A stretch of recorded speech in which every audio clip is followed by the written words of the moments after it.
პატარა მარიამის და მელი ლულუსის ჯადოსნური თავგადასავალი. ერთ მზიან დილას პატარა მარიამი ბაღში თამაშობდა, თან ცეკვავდა და კისკისებდა.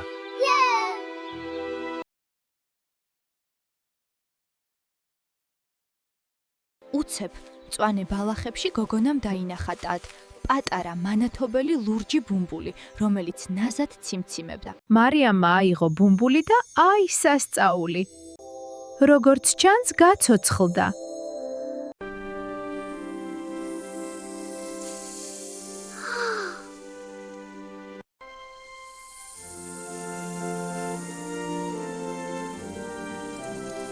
ლურჯი ბუმბული გაფრინდა.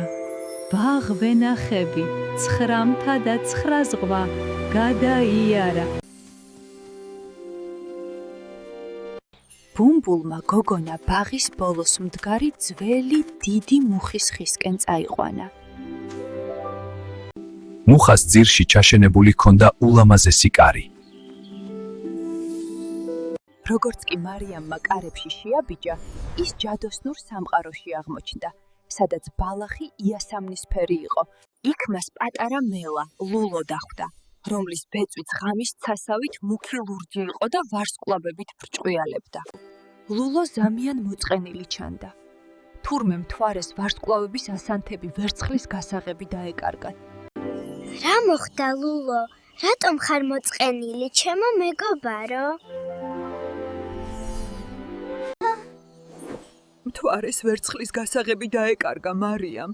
არ ვიცი როგორ დავეხმარო. მეგობარო, მოდი მთვარეს დავეხმაროთ ვარსკვლავების ასანთები ვერცხლის გასაღების პოვნაში, თორემ ცაზე მოწყენილობა და სიბნელეა. მარიამმა გადაწყვიტა მელას დახმარებოდა. ისინი ერთად წავიდნენ გიგანტური სოკოების ტყეში.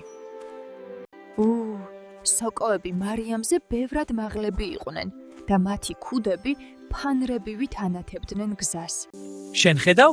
სოკოები ანათებენ.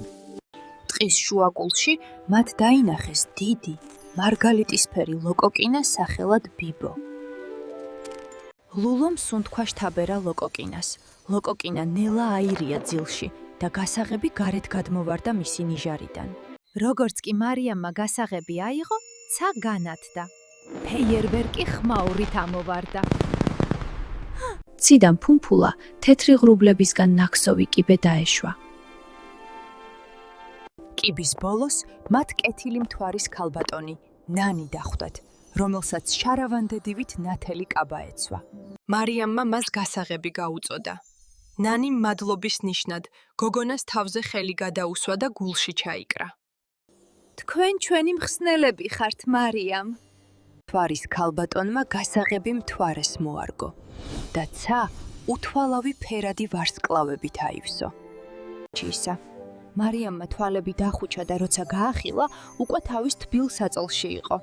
დედამ მას შუბლზე აკოცა და ხელში ისევ ეჭირა ის პატარა ლურჯი ბუმბული.